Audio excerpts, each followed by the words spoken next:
Well, good morning. This is the Lew Rockwell Show, and now great to have as our guest this morning Professor Peter Dale Scott. Professor Scott is a former Canadian diplomat, professor of English at the University of California at Berkeley. He's a poet, a researcher, and it's especially in his role as a researcher that we're talking to him today. He's the author of four very important books, one of which is coming out in November, in fact, can be pre-ordered now, and that's what I want to talk to him about today. The American Deep State, Wall Street, Big Oil, and the Attack on U.S. Democracy. Again, it's going to be published in November, but you can pre-order it on Amazon right now. Professor Scott, we hear about, sometimes once in a while you hear that maybe Turkey has a deep state, or maybe some other foreign country has a deep state, but surely in the indispensable nation, we wouldn't have such a thing. But tell us, what it is, why it's important, and why really every American who cares about liberty and civil liberties, economic liberties, privacy, peace, any of the important issues of our time, should be reading your book and care about these issues very, very much. I do think that the issue of the deep state is as important as you just suggested, and that understanding it is a first step in order to deal with all of our problems. But since you brought up Turkey, it's very relevant. The term deep state did actually originate there, where they had, I think, a better defined problem, a very severe one, which was that the government, from time to time, which was ostensibly civilian and had elections, the government would be overthrown by a coup or by selective assassinations, and there was a structure in the country that was, and by the way, a structure which some people say was set up with CIA assistance, a kind of Turkish equivalent of Radio that we had in Italy and Belgium and other countries, that was directing the political system and intervening whenever necessary in a very violent way. Another situation like that would be Colombia, where you had these parapolitical death squads, the Guardias Secuestradores. What we have in America is not as extreme and as structured as that. I make a point of saying in my book that it's not an alternative structure to the state. It is more like a system that really from the beginning of American politics has been present, and to a greater or less degree has also been interfering and getting its way. I decided to call the book The American Deep State after another researcher, Mike Lofgren, did a very good article and shared it on radio, Bill Moyer's show, back in January. And I had originally thought of focusing my book on something else, but I think it is time to recognize that whereas most of our state, the public state, is subject to checks and balances, is governed by the Constitution, we have set up agencies which are not subject to the same kind of control. And the two most obvious are the NSA and the CIA, which are major parts of the deep state I'm talking about, but by no means all of it, because I'm thinking of these unchecked agencies, but also of powerful elements in the country that have special access to particularly the CIA.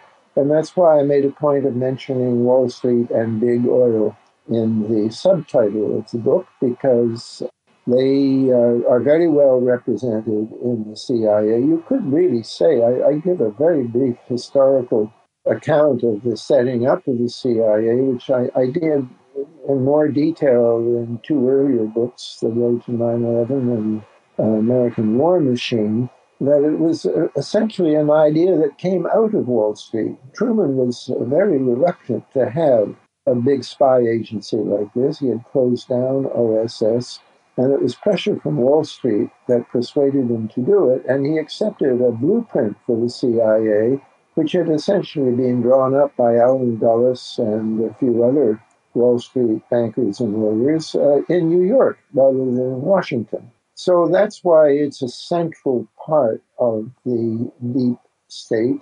But as I say, the deep state is a system and not a structure. And when we come, Mike Lofgren compared the deep state to an iceberg, and he said we see the visible 10%, and down below it is the really important 90%. That's a good metaphor in a way, but what's bad about it is it suggests that the 90% is as structured as the 10%, and it really isn't. It's more informal. People know each other. There's a milieu, but they have access to power through the CIA and through other means. Recently, we have a problem with the outsourcing of intelligence because something like 70% of the intelligence budget now, which has been huge since 9/11, is outsourced and goes to private corporations like Booz Allen Hamilton and SAIC. And these are run by in and outers, people who will do a stint as head of the CIA. And then they sometimes come from Booz Allen Hamilton, they go back to Booz Allen Hamilton.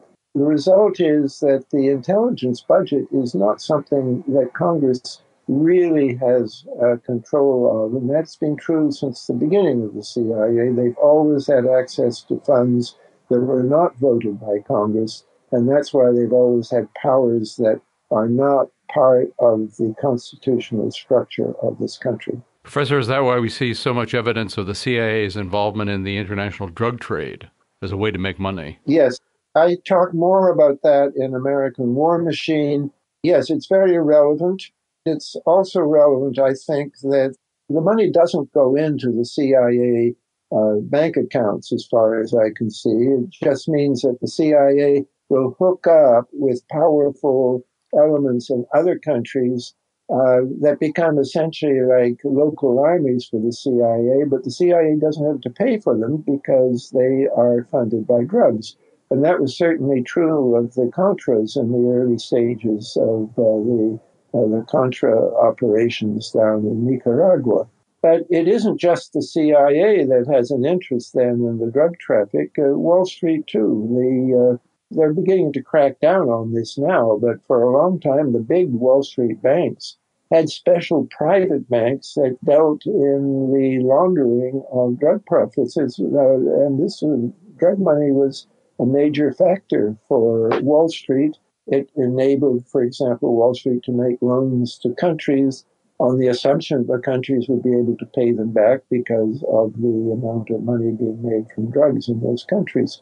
It's a very complicated story, and I could go on and on about it because it's an interest of mine, but that is not very much talked about in this particular book. It's mentioned, but not very much. I was interested when you said that this goes back to the beginning of the American government, but really metastasized after World War II, as you say, with the founding of the CIA. And have there been any opponents whose names you might have heard of anyway of this process? You're an opponent, obviously. There are other important intellectual opponents. Anybody in politics who's opposed this? I think every country or every major country has a deep state. And it's not so much I'm an opponent of it, but I'm an opponent of its being so secret that nobody is checking it. I just want us to understand what's going on in this country better.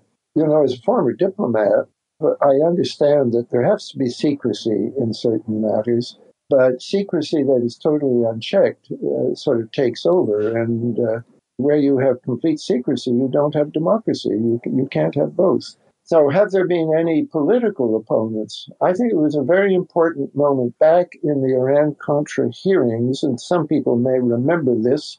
Oliver North was being quizzed by this special committee, and Congressman Jack Brooks from Texas, said he had just read an article by Alfonso Chardi in the Miami Herald that said that there was a parallel government that was planning for suspension of the Constitution. And I think the whole of Congress should have been in an uproar about that. But in fact, it was just one man.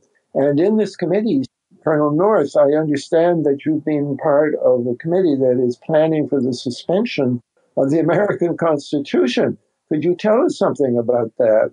And there was a brief discussion between the North's lawyer and the chairman of the